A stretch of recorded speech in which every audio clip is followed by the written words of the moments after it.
Greg right here. I feel like we've been talking to Dana so much over the last 12 months, and a lot of his answers are, oh, that's production side, that's production's question. So you're obviously up here, so I guess how's the last 12 months been for you kind of trying to put this together?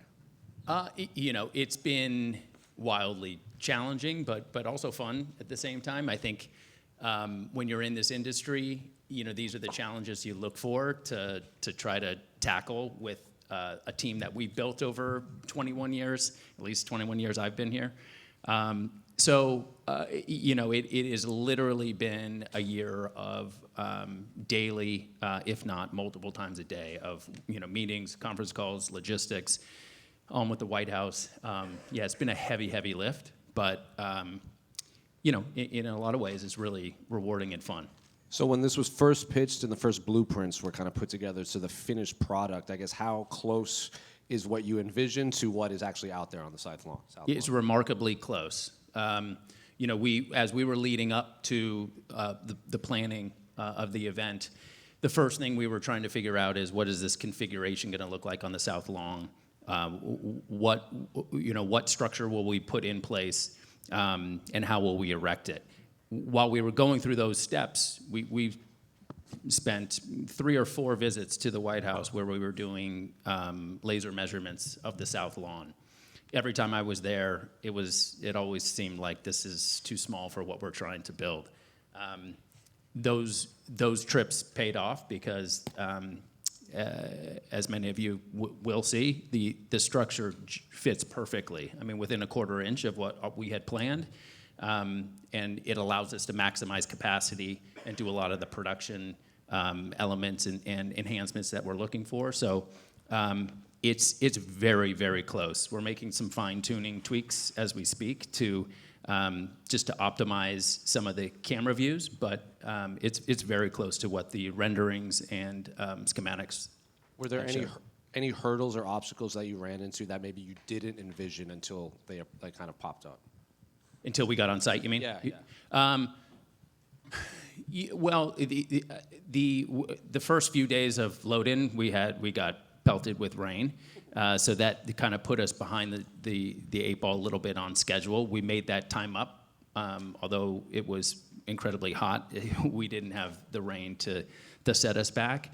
The only thing I would say that we didn't really anticipate was the structure. Once it was in place, the height, at least for me, that the height of what we would call floor level, that was a little bit higher than I had anticipated. So we had to make minor modifications to it.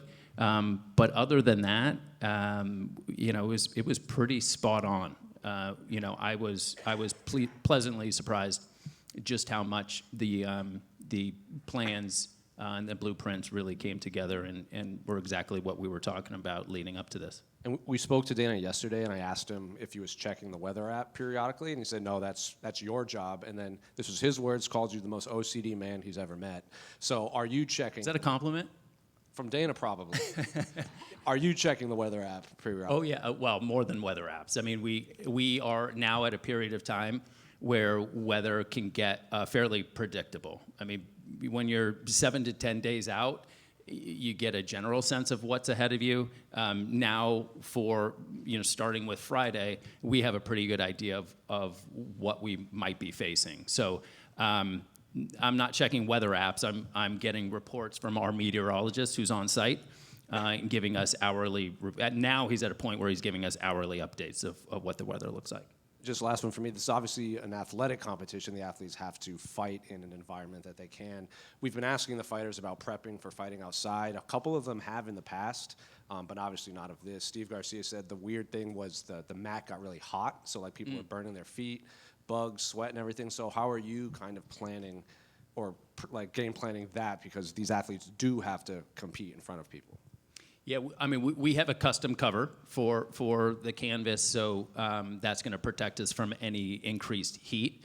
Part of the reason why we picked an 8 o'clock start time was so that we could get some of the intense direct light or sunlight off of the canvas. So we feel confident that the heat of the canvas, we have plans to mitigate that.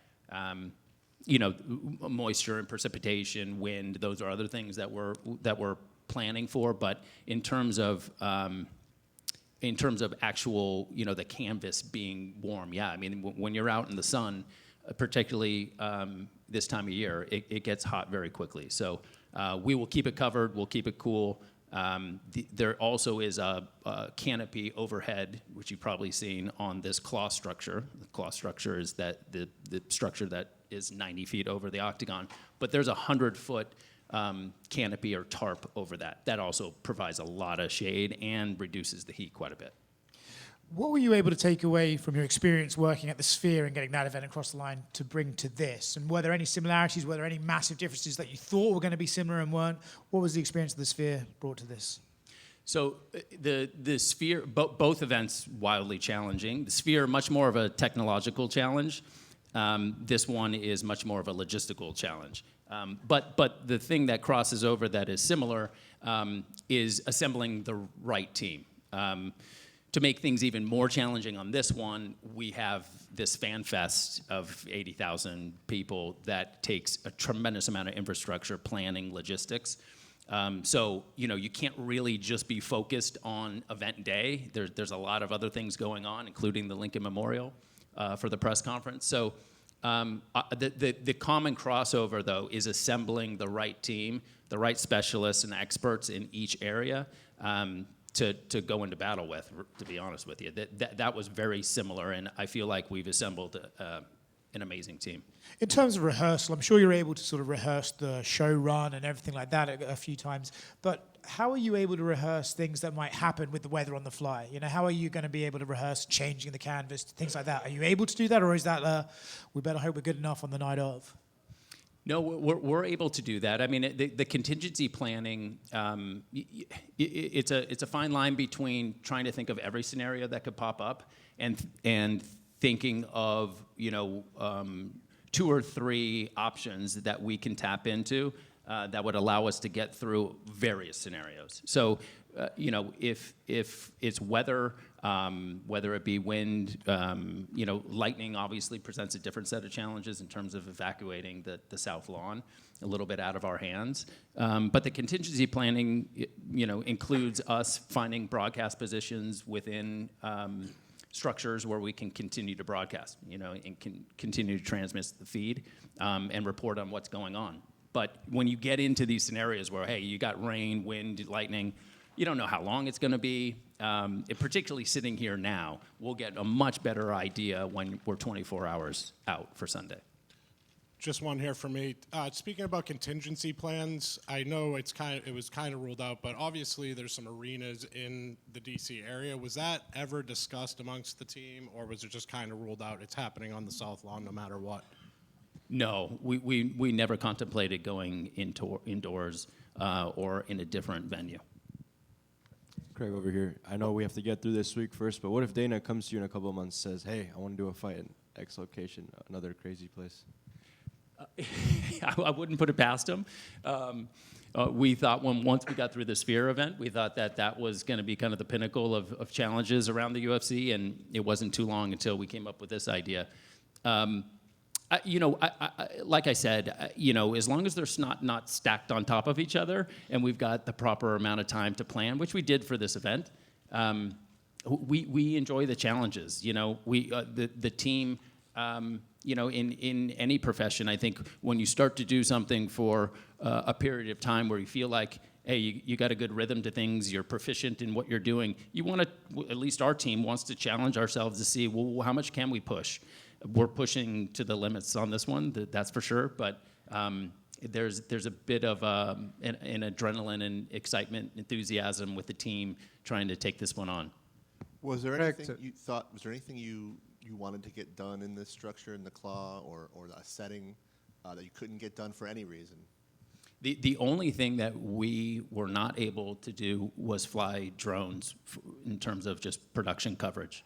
That was the only thing that we were denied access to. Everything else in terms of the build-out, the lighting fixtures, all the effects, it's exactly what we wanted to do. And if there is rain, I guess, even heavy rain or moderate rain, I mean, the fighters are covered. What about everybody else? Are they kind of in for it? If we have light to moderate rain with no lightning, we're going to try to push forward. That canopy will help. It's more, floor seating, maybe a couple rows up the bleacher packs.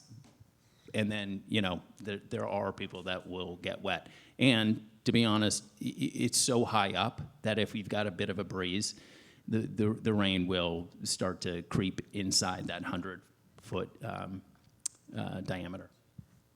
Craig, right here. I wanted to ask you, the Sphere event obviously had a great success, Emmys and all of this, the nominations. Dana has said, similar, telling the history of America. Are there goals of like, hey, we do want this to be acknowledged again come award season, or is that just kind of too high considering everything else going on? We honestly do not think about creating events, programming, or broadcast with the intention to win awards. They are nice to be acknowledged. For me, it's really nice for the team to be acknowledged. I mean, you're talking thousands of people who've worked on this show. Knowing the effort that everybody put in to get to where we are today and hopefully a successful show on Sunday, it is nice to be acknowledged, but we don't set out to win awards. We try to create a broadcast that we're proud of and that we hope our fans are going to be proud of. On a personal level, when do you feel the most satisfaction? When the credits are rolling on Sunday night, or when you get home after and you could get a full night's sleep and look back on it all?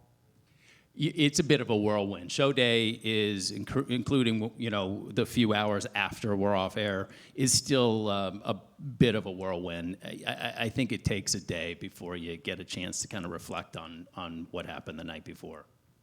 So, use your imagination with me a little bit. I'm Dana White. Craig, Elon told me it's possible we could do an event on the moon next year. How do you respond to that sentence?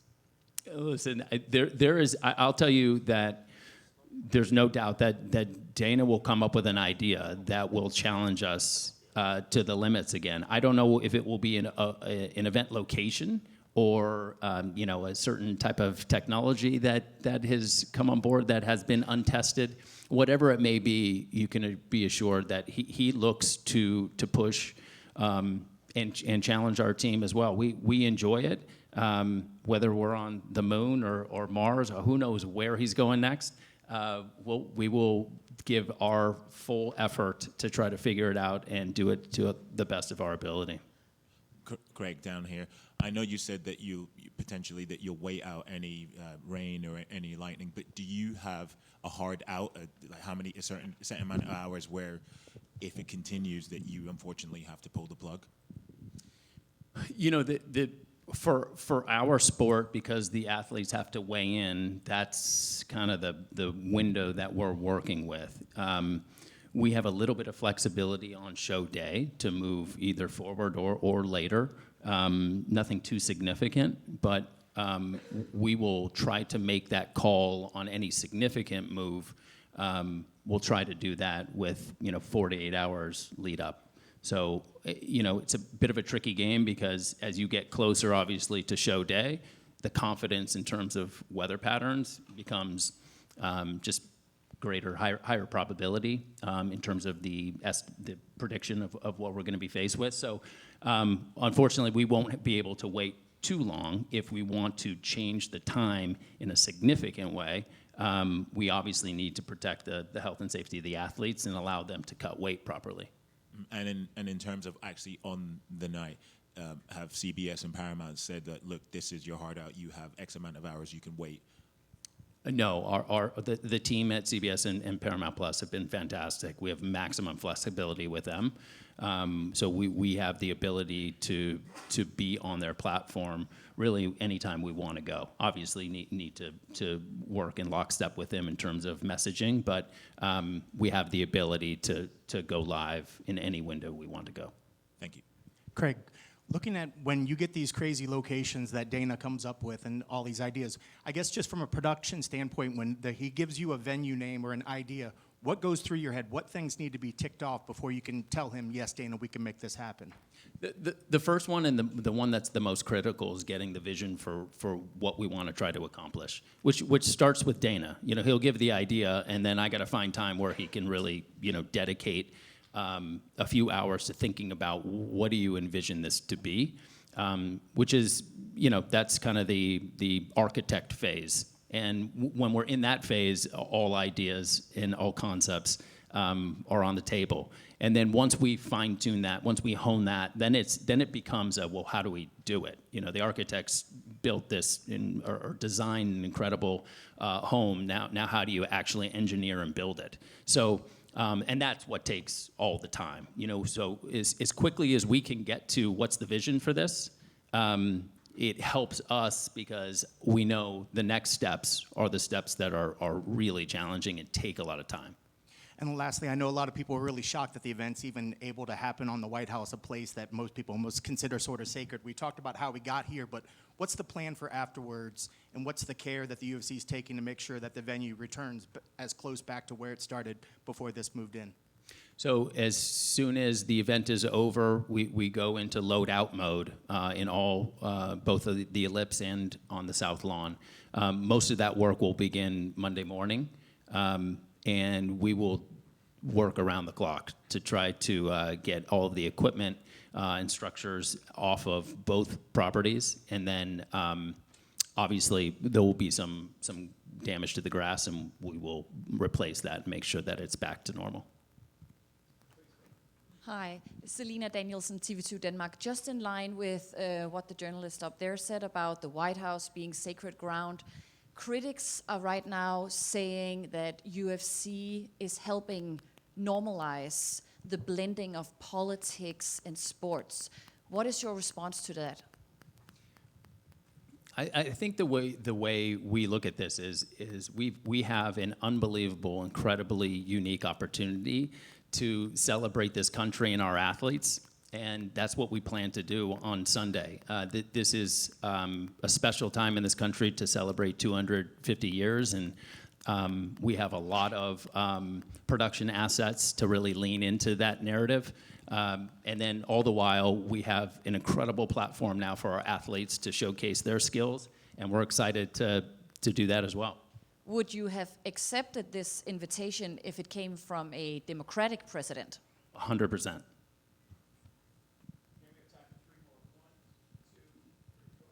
Correct. Big picture, over the past, 21 years, the UFC broadcasts have been so cutting edge. Is there a secret to that success? I truly believe it's team building. For me, and it took a long time, but for me, you know, there's a point in my career where I felt like I became more of a GM of a sports team than anything. And you know, with the payroll that I had, I went and assembled an all-star team to go execute a lot of all of the live events and original production that comes out of the UFC production department. And that to me is for what we do and the challenges we take on. It's the team around us. It's not just the production departments, the operations team, the communications team, the legal team. Everybody has a very similar mindset. They like these challenges. They look forward to taking on these challenges. And that's really, to me, it's fairly straightforward. It's the team that we have around us to pull this off. And just a quick follow-up on that. You know, in the NFL, for instance, you build to the Super Bowl. That's the big production day. For you guys, it's every numbered event. Which seems daunting, but again, it seems like your team and you have really become passionate about making each one bigger than the last. We try to. Thank you. You know, that's kind of you to say. I think for us, another set of challenges. I mean, obviously, what we're doing on Sunday is completely different than going to arenas and stadiums and putting on numbered events. But the challenge there is how do we try to reinvent ourselves? How do we try to raise the bar from one event to the next? And how do we try not to get into a sequence where it feels a little bit more of like rinse and repeat? So the athletes, obviously, and the stories of the athletes allow us to vary our approach. But we also try to do it with technology and the formatting of the show, just continue to look for ways to push the envelope. Right here, Ben from Montreal. Obviously, you and your team put your heart and soul into this. When you see controversy popping up and somewhat negative comments, how do you react personally? I guess you were expecting at some point, but is that something that ever happened to you, and how do you react to it after all the work of the last year?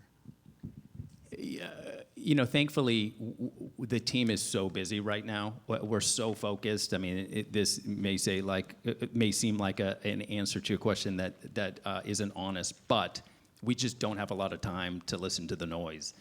We know it's out there. I've seen it, but there's no scrolling through Instagram and Twitter right now. I mean, I've been here since the 28th, and it is nonstop. I mean, it is as soon as we wake up, taking on challenges, making tweaks, making sure that we're on schedule. If we're not on schedule, catching up. So it's a nonstop race right now. So maybe that's a good thing because we're not paying attention to it. And how proud are you right now? It's so close. I'm proud because I can confidently say that we've gotten to a very good place, but we have a long way to go. You know, we're kind of like in the 6th inning of a baseball game. I got a lot of sports analogies today. We've got, the most important innings are in front of us. So we feel like we're in a good spot to have a very successful broadcast, but we got to keep our head down and continue to be focused on what we want to try to accomplish on Sunday. Craig back here. What were the environmental assessments that had to be done on the South Lawn ahead of construction? The main sequence of events to get final approval to build what we built, the structure, was us working with the White House and their internal team, including their engineers and their groundskeepers, to be sure that what we were doing checked all the boxes and was approved on their end. They have a pretty robust team that was looking at our plans. And that took several months of them reviewing what we were attempting to do, what our intentions were, and then coming back with some comments, us tweaking it, resubmitting until we got to a point where they approved. And what can fans expect in terms of the story of America being told? Is it going to be similar to the Sphere card where there's small films between bouts? Yeah, a little bit different in the sense that, yes, we do have some short films.